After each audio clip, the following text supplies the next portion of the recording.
Hey all, so week 7 of Summer of Pain is here, and as you can probably tell by the fact that this is coming out later than I was the last couple weeks, and by I'm sure everything else you've heard in line chats, Discord servers, other YouTubers, etc., this is a rough one.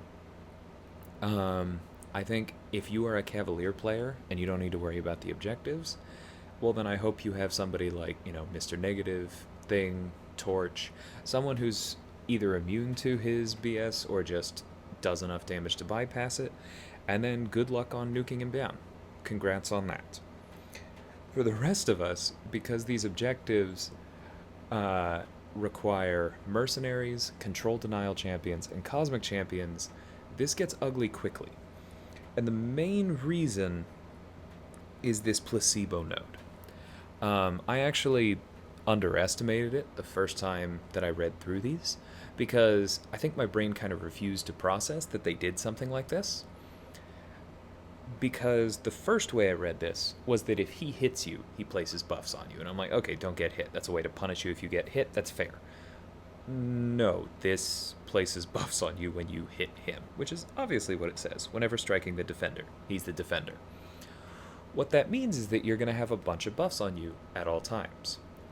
And unfortunately, Symbiote Supreme has this ability that every once in a while, he's going to come back into this Thon's Cunning, which nullifies all buffs on the opponent and does direct damage based on them.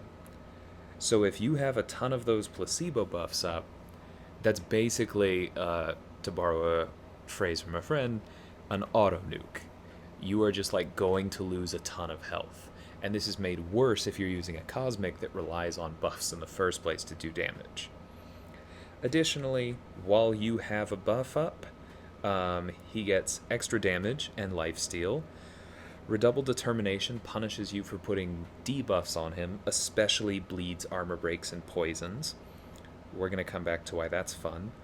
His buffs last longer, which means that the power gain he gets every time he switches his blessings or his phases is going to last 40% longer and therefore give 20%.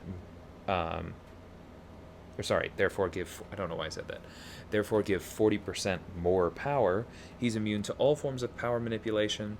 And in case you wanted to just slow play and let those placebo buffs fall off so it's safe, they threw in close encounters to make sure you have to stay up close and personal the entire time. So let's go over the three various categories. First up, we have Cosmic. Now, the biggest problem right away is that a lot of Cosmics apply armor breaks, which count twice towards that redoubled determination. If you were trying to use Cosmic Ghost Rider, I have seen a solo with him, honestly. But there's a very important part to that, which is that guy who showed us that solo even admits that he got incredibly lucky. He just spammed heavies for a while, and Simsup didn't throw his special 3 despite having all 3 bars. The other thing is that for this, an unduped Cosmic Ghost Rider is much, much, much better than a duped Cosmic Ghost Rider. We were having a conversation in the Discord that I'm in, and we were trying to figure out why, I was just taking in my Cosmic Ghost Rider, no recoil masteries, and rank 2, and I was taking off like 50%. And I was going, what? I'm taking off 15%. And we figured out that it's because when he's unduped, Symbiote Supreme shrugs the power lock, as opposed to Damnation, where the power lock component of the Damnation debuff doesn't do anything, but he doesn't shrug the buff or the debuff itself, which means that he doesn't instantly gain those extra armor breaks from all the curses you put on him, which is what happens when the power lock or the Damnation expires.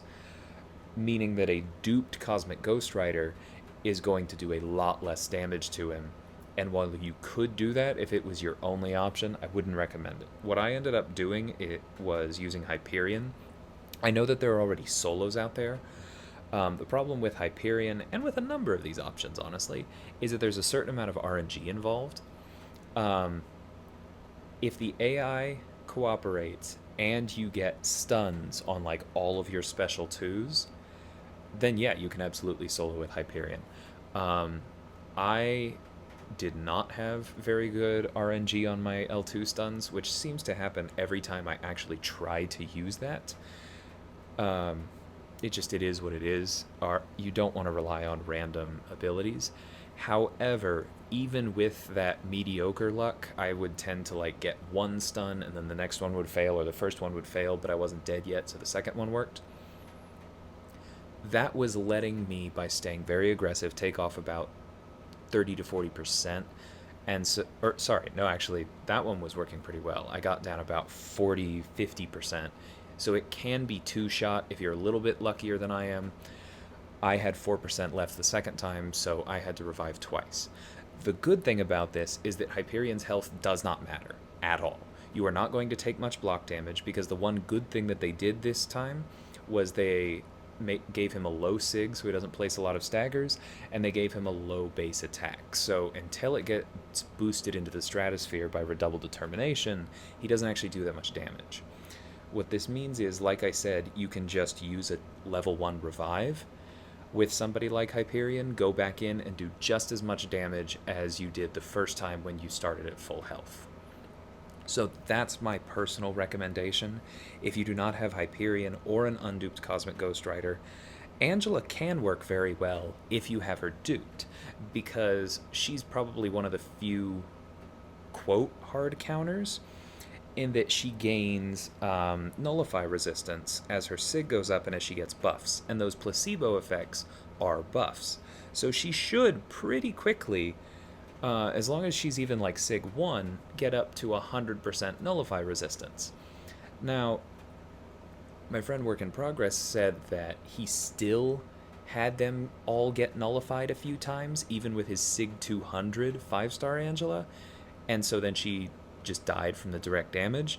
So I don't know why that's not working perfectly, but theoretically she's by far the best option out of most of the objectives, especially in the Cosmic class, because she can get around that nullification.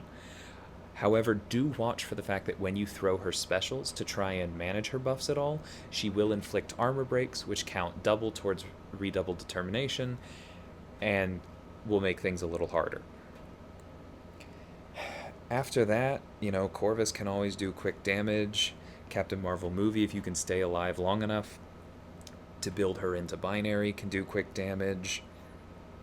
I think another friend, Shadow Zet, who has a rank 3 Kamala Khan, took off 50% in one run with her. That's pretty solid. Venom I would not recommend using just because he's going to take a ton of damage at the beginning and then do a bunch of bleeds, which is Simsub's going to go red almost instantly. There are other options here. I would love to have seen Proxima work, but unfortunately I think the combination of close encounters and placebo just means that you're not going to stay alive long enough to get her going. Hela might work just by being able to hit so hard so quickly. I mean, obviously you won't have Odin, but if you just build up a ton of Furies and nuke him down before he nukes you, maybe. I don't know that I would bet on it, but she might at least be an efficient revive option. If we go over to the tags, first we're going to take a look at Control Denial.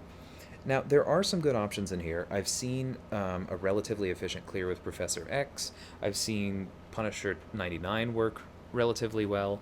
And I had one run with Voodoo where by throwing a special one right off the bat with an odd combo and not triggering a poison, basically I was able to turn off enough of his power gains and not be feeding him power via redoubled determination that I took off like 40% just with a 5-star Voodoo. And that would be pretty efficient. Unfortunately, when I tried to reproduce that to see if I could go a little further, it did not work as well because every other time I procced at least one poison, which means he's going to be gaining power from hitting him and he's going to do more damage, and it just got ugly. Psylocke is not going to work. He's going to be immune to power drain. There are definitely some others in here. I heard that Otto, Dr. Octopus, works pretty well. So if you have him and know how to use him, that's probably a pretty good option. Yellow Jacket, from having class disadvantage, energy resistance, and access to power stings, is probably at least a decent option, especially just for revives. If it weren't for placebo, this would actually be an easy solo for Claire. You would just avoid placing debuffs on him, and you would just cycle Hellfire Special 2s to keep his power gain buff off him because he'd be immune to it every time it came around. And you would just be doing a ton of damage and healing from close encounters. Unfortunately, when he does come back and nullifies all your placebos, my rank 3 Claire at full health survived one round of that, but a 5-star probably would not, and that's still RNG. If you've procced more placebos than I did that time, then you're still dead. But what that means, though, is that like with Hyperion, I don't recommend healing Claire if you revive her. Just go in, cycle over to your Hellfire, and don't place any debuffs on him, so don't finish in mediums. But I just did 4-hit combos, and that allowed me to land 2 special 2s, and the direct damage from the 2 of those takes off about a third of his health. And so I was able to get it down with, I think I was unlucky in one spot, so I was able to get it down with 3 revives on Claire as opposed to 2 for Hype. You could definitely play that better, but I was a little annoyed with this week already. If we move down here to Mercenary, so the problem is a lot of Mercenaries, you're going to notice right away, apply Bleed, or I don't think there are any poison. There are a couple armor breaks. But then you have ones like Nebula, where even though they don't apply bleed, they just apply a ton of debuffs, so it's not really safe. So that's why I would not use Massacre. Luke is who I used for this, and I was able to get through it reviving twice. Basically what you do is you just hope for the stun lock. You go in, you hit as many times as possible, you throw the L1 as close to 2 bars of power as you can manage it. If you're at 4 or more exhaustion, it's guaranteed to stun, and then I do medium, light, medium, and then medium, light, light, light, light, and throw the L1 again. As long as you have decent luck with the exhaustion, then you can keep him stunned for quite a long time until you just end up below a bar of power.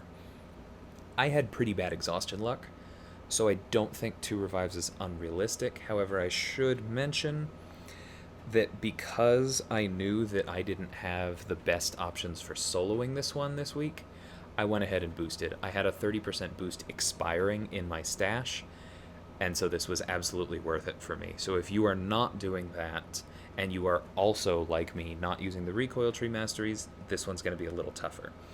Now I will say Domino, because she doesn't have native buffs, and therefore doesn't need them, and she also can make Sim Supreme go unlucky and therefore have less ability accuracy. That's kind of like the voodoo effect, depending on RNG, especially if you get some big crit bleeds in and then back off and don't hit him while they're up. Domino can do pretty well. I can't remember if I've heard of somebody soloing with her yet, but I'm sure it's possible. It's just going to be RNG, and she's going to be a fairly efficient revive option as well. Speaking of ability accuracy reduction, I'm sure you can do this with Electra as well. You're basically, I would probably spec into Pacify so that the stun is going to be reducing his ability accuracy completely. I don't know if I would use specials because of the bleed. I would probably try going for the special 2 a few times because it does more damage and inflicts fewer bleeds. But I might mostly parry heavy this. It would kind of depend on how the AI works. The good thing about Luke is that his dupe does not matter at all for this, because it won't work. Because if you were trying to tank a special 3, it's just instantly going to get nullified because the indestructible is an active buff, and therefore you might as well not have it. So if you have an unduped Luke, still a fantastic option. The other one that I do not have a good version of is Hitmonkey. I'm pretty sure, yeah, Iron Patriot, I'll link his channel in the description, said he got a solo in with his rank 3. He said it was not easy, so, duplicating that may be difficult, but it is possible and probably still an efficient revive option just because he doesn't rely on buffs again and can do a ton of damage quickly, so you can get that damage in before you get auto-nuked by the blessing coming back around. As a matter of fact, I'm pretty sure Iron Patriot said that the only way he got his even with a 6-star rank 3 was by speccing into Pacify and stunning Symbiote Supreme as the phases changed, so he turned off the power gain. Or no, so I think so he turned off the Nullify. It's tricky, honestly. This is just a difficult week. But there are options for each one. And there are some solo options, I think, in each. I think Control Denial is probably the hardest one to outright solo. But I'm sure we'll see one before the end of this. I've seen some good I-Hulk gameplay as well. I don't think he fits any of these, but, you know, he just does a ton of damage and has class advantage. Enervate does work, so I heard that Gwenpool was actually okay. I do want to mention that. You just have to watch the bleeds, right? Because if you do not have the Enervate up, but you do have bleeds, then you're going to send him red extremely quickly. So like I said, there are solo options. I think Hitmonkey and Angela are two of the best. I don't have them at a usable rank, so I elected to just revive this week. I had not revived at all until this week. I had soloed every single fight for every single objective until this point. And I kept saying, to this point, because I figured there was going to be a week in here somewhere. I have been somewhat lucky in having better options these last few weeks. There's absolutely skill involved in doing these fights as efficiently as possible and in getting the solos, but it seems like every week roster is a bigger component than skill. If you have the right champions, that's more important to getting the solo than how well you play. And I think that's very true this week. So I pretty quickly decided, well, I'm not going to be able to undupe my Cosmic Ghost Rider, dupe my Angela, or take Hitmonkey to rank 3 since I don't have a 6-star Hitmonkey this week. So it just makes more sense to revive. Like I said, every option I used, including Luke, because like I said, his dupe doesn't matter, I did not bother to heal.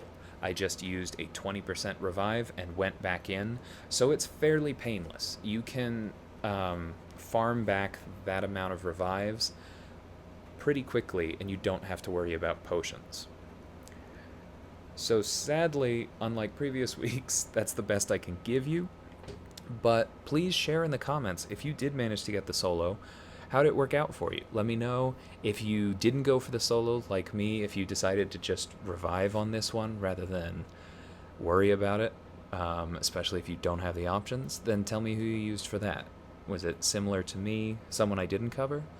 Please let everybody know in the comments, and I will see y'all again soon. Take care.